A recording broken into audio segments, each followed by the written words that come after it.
السلام عليكم ورحمة الله وبركاته. الحمد لله وحده والصلاة والسلام على من لا نبي بعد.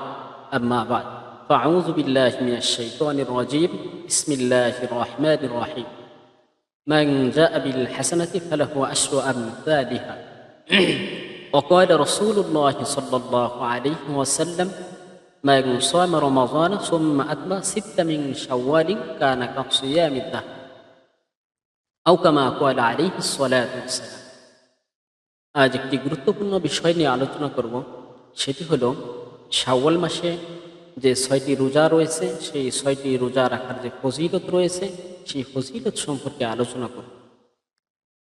তো হাদিস শরীফের মধ্যে এসেছে, عن أبي أيوب الأنصاري رضي الله تعالى عنه قال قال رسول الله صلى الله عليه وسلم: من صام رمضان ثم أتبع ست من شوال كان كصيام الدهر।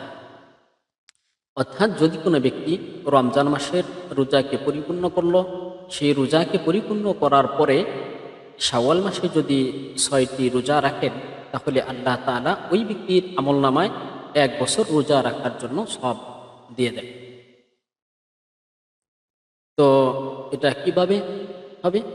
যে এই হাদিসের ব্যাখ্যাটি সূরা আল-আনআমের 160 নম্বর আয়াত দিয়ে ব্যাখ্যা করেছেন। তো 160 নম্বর আয়াতে বলা হয়েছে যে মান জাআ বিল হাসানাতি ফালাহু আশরু আমসালিহা।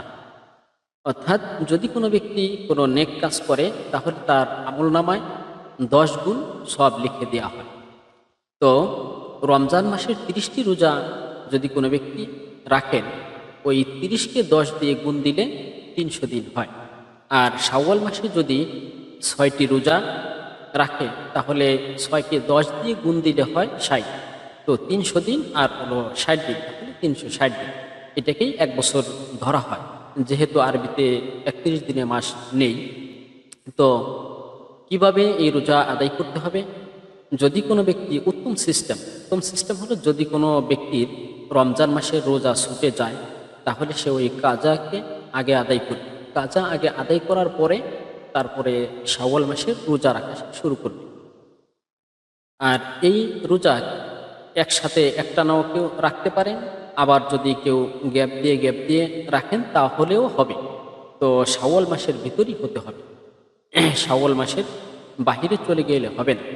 তো এই রমজান মাসের যে রোজা রয়েছে সেই 30 দিন, আর যদি এই শাওয়াল মাসের 6 দিনের যদি রোজা রাখে, তাহলে আল্লাহ তাআলা ওই ব্যক্তির আমলনামায় 1 বছর রোজা রাখার সব দান করেন। তো আল্লাহ তাআলা আমাদের সকলকে নেক কাজ বেশি বেশি করে করার জন্য তৌফিক দান করেন। ওয়া আখিরু দাওয়ানা আনিল হামদুলিল্লাহি রাব্বিল আলামিন।